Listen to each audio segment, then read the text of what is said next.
మహాఘనుడా యెహోవా, మనోహరుడా యేసయ్యా.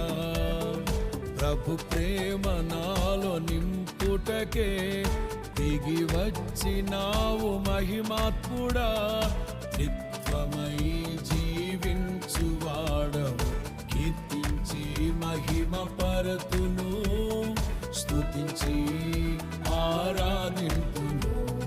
నీకే నా ఆరాధన, హల్లెలూయా.